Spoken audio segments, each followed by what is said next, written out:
Yo, what's up mga kaibigan? Nalina tayo magkwentuhan. Game 4 ng Golden State Warriors at ng Houston Rockets. Nagbabalik nga si Jimmy Butler mga kaibigan at napakaganda ng simula ng Warriors. Agad silang gumawa ng double-digit lead.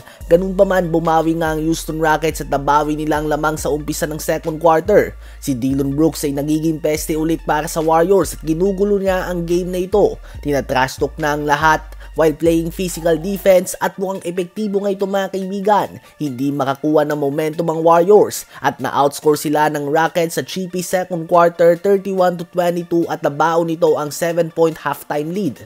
Sa third quarter naman ay kumalma na nga ang Warriors at gumawa sila ng 18-1 run to start at bumuo ng 10-point lead. Subalit dahil sa 5 fouls si Draymond Green at dahil medyo mainit na din nga ang kanyang ulo ay nakabelo nga sa pinta ang Rockets at nanatiling dikit ang bakbakan na ito patungo sa fourth quarter. Sa fourth quarter ay tuloy pa din nga ang dominant performance si Sengun at ito ay dahil sa 5 fouls si Draymond Green na resulta ng pagpapainit ni Dillon Brooks sa umpisa ng game. Naghaka Adams nga sila para mapalabas si Steven Adams sa game na ito at gumawa ang Warriors ng run matapos ito. Gumawa ng big basket sila Jimmy Butler at Buddy Hield at tuluyan ng nakuha ang panalo sa game na ito. Mukhang hindi nga gumana ang plano ni Dillon Brooks dahil mas uminit nga si Jimmy Butler at pinangunahan ng Warriors with 27 points. Sa Game 4 naman ng Cleveland Cavaliers at ng Miami Heat, isa nga itong game na simula pa lamang ay tapos na. Wala na nga ang utak ng Miami Heat sa basketball court bagkus na sa bakasyon na ito.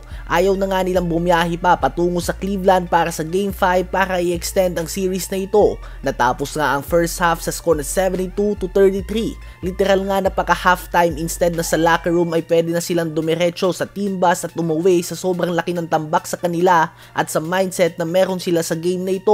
Nagpatuloy lang nga ang pagtambak ng Cavs sa second half, umabot pa nga ito sa 60 points hanggang sa natapos nga ang game na ito sa score na 138-83.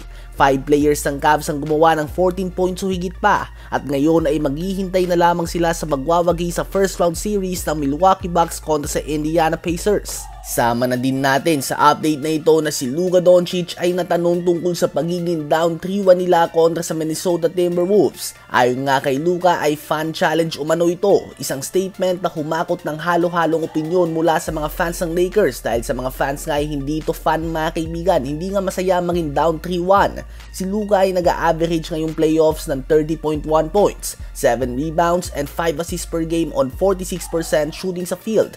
Definitely below average nga ang kanyang assist, subalit solid stats pa din nga ito mga kaibigan offensively. Ang tanging problema nga na nakikita sa kanya ay ang kanyang depensa na napakadaling malusutan at wala pang matinong center ang Lakers, kaya naman ito nga nagiging dahilan ng mataas na points in the paint ng Timberwolves at ng mga open corner 3-point shots. Well, matinding hamon nga ito para kay Luka at sa Lakers sa makabalik from down 3-1, subalit hindi pa nga tapos ang series na ito. Kung magagawa nga nila na magwagi sa kanilang next game, tiyak nga na makakabuo ulit ito ng kanilang kumpiyansa. Ano ba masasabi nyo tungkol dito?